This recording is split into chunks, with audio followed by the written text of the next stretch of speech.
should have a full unit of both the Series S and Series X. Now, they are not currently functional, for that we'll have to wait a couple more months, but it should give us a very good idea of what these consoles look like, the size, and importantly, we know a lot more information now compared to even a couple days ago when everything unceremoniously leaked. Bubble wrap. Well, that's exciting. Okay, so we have 2 boxes here, so I'm gonna guess that this is the Series S. Oh, whoa! That is tiny. Hold on a second. Oh, wow. What? Wait. Hold on a second. So one of the things is because they have stopped using an optical drive, that means that they kind of get a little bit of a free pass to redesign the console in whatever way they want. And they've gone for something very, very small. Oh, look at it. It's so cute. So, first of all, you'll see that there is the very large opening for the fan. Now, this is actually not that different than what you would have seen on something like the Xbox One S. The only difference there was that it was actually all the same color, so it blended in a little bit. But you'll see that this is actual like solid plastic, so the only vent on the top is this black vent. This looks fine. You imagine that like underneath your like cabinet or something at home. That's gonna look really nice. Hi, welcome to McDonald's. Can I take your order? So we have the controller button here, as well as we have one USB-A port and the actual Xbox button. So around back, we have what actually looks to be a very similar port layout. So we have the figure 8 cable here for power. We have the same external SSD solution from the Xbox Series X. So that's something to actually consider. With the Series S, you're getting a 512 gigabyte hard drive, or specifically a 512 gigabyte SSD. It is the same spec as what you get on the Series X, which means that it is very fast. But 500 gigs is not exactly a ton of space, considering that, of course, look around front, there's no optical drive. You're going to be entirely using this as a digital console, which is something to consider. If you plan on installing tons of games, and because this is a next generation console, those games aren't going to be small. You know, you're looking at 50, 100, potentially 150 gig games. So you may want to consider the idea that you want to use that expansion slot to get yourself a little bit of extra storage. So with the Series S, you can still connect to an HDMI 2.1 display. It will support up to 120 frames per second. It does support 4K. Potentially, we may see 8K support, although you'll never be able to game at 8K. And let's be real, the Series X also won't really be gaming at 8K. But the thing is, you'll be able to do pretty much everything you can on the Series S as you can on the X. The main difference is this is a less powerful console. So inside the Series S, what you're getting are very, very similar specs to the full Series X. So on the CPU side, it is looking almost identical. So you still have that same 8-core design. It is going to be clocked 200 megahertz lower.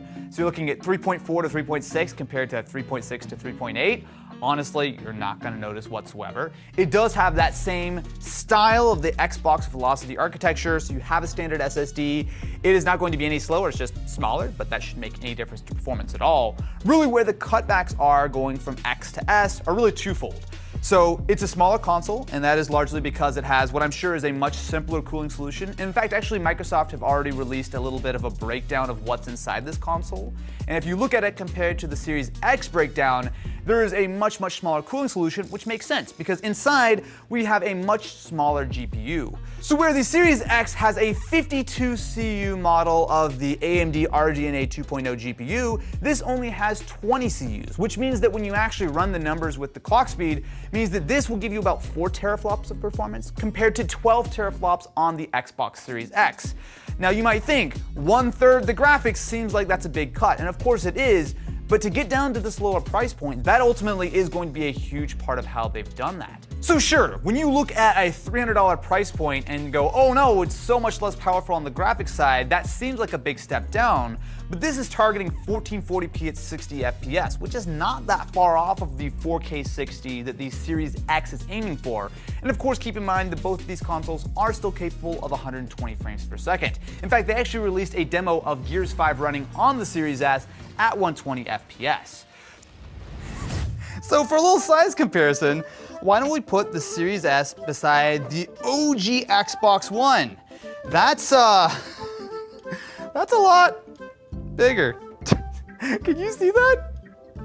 And the thing is, the original Xbox One didn't even have an internal power supply, which this does. So you also have the extra brick on the outside. So I think it's safe to say, that if you're upgrading from the original Xbox One, the Series S will fit wherever that one lives. Literally, wherever. So for a little size comparison, I have not only the Xbox One S, but I also have the One S All Digital Edition, the grandfather of the Xbox Series S. So if I put this on top, you'll immediately be able to see that it is significantly smaller. So you can see it's smaller here and it is significantly thinner here, and that is in large part because the Series S doesn't have that optical disc drive. Now if we actually do them side by side, I'm curious. It's a little bit taller? No, it's not. It's the same. There's no difference. They're exactly the same height. Wow, I actually didn't expect that. Look at that. And if you actually look around to the back at the ports here, you'll see that between the consoles, they're very much a sort of drop-in upgrade, right? So you can see that they both use the same figure 8 power cable. They both have HDMI out, although it does not have the HDMI in anymore. 2 USB-A ports as well as Ethernet, but we don't have the IR out or the IR blaster on the One S, and we also do not have the optical audio, which I think are pretty reasonable trade-offs. Really what you're getting here is a console which, if your Xbox One, or specifically the One S is sitting around, it's gonna definitely fit in no problem. I just wanna see how this matches up with the Xbox One X. You know, it's funny, they really seem to have modeled this after the One S. It doesn't actually really match the One X quite so well if I actually flip it around. But it is still smaller, right? There's no doubt that this is a smaller console. It's interesting to think about the One S as far as it being a $300 console. So, of course, it is a major step up over something like the One S, which was technically capable of 4K but couldn't come close to that in gaming, whereas this should be capable of 1440p gaming, and depending on the game, some games may use dynamic resolution to try to get a little bit higher, but the main difference between the Series X and the Series S is that, of course, this is cheaper. $200 is a big difference. I think $300 is going to be a major selling point when it comes to a next-gen console, but it's really going to come down to graphics, because pretty much everything that the Series X can do, so can the Series S.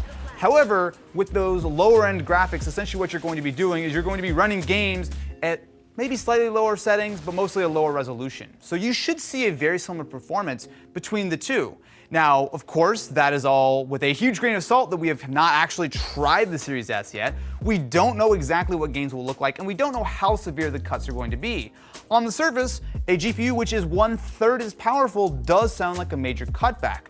On the other hand, though, if you're able to get this console for $300, which of course you will, it still has the SSD, it still has what is essentially a Ryzen 7 processor. Don't forget, this is essentially a Ryzen 7 CPU, which is almost $300 by itself at the moment. That's kind of incredible, right? So if we get even close to that Series X level of performance in something which is this small and thin and lightweight, well, I guess I don't know it's gonna be lightweight, but I'm sure it will. It is going to be really exciting. But we're not done yet, my friends. Oh no! Of course, we have one more box, don't we? We have one more brand new Xbox to open today, which of course is the Xbox Series X, but that gets its own video. So make sure you're subscribed, make sure to go watch the Xbox Series X unboxing, and let me know what you think about the new hotness. The very, very small new hotness. It's so cool, right? It's so tiny. Dude, these things are gonna sell like hotcakes, man. They are going to be absolutely impossible to find. Like, everyone's gonna want one.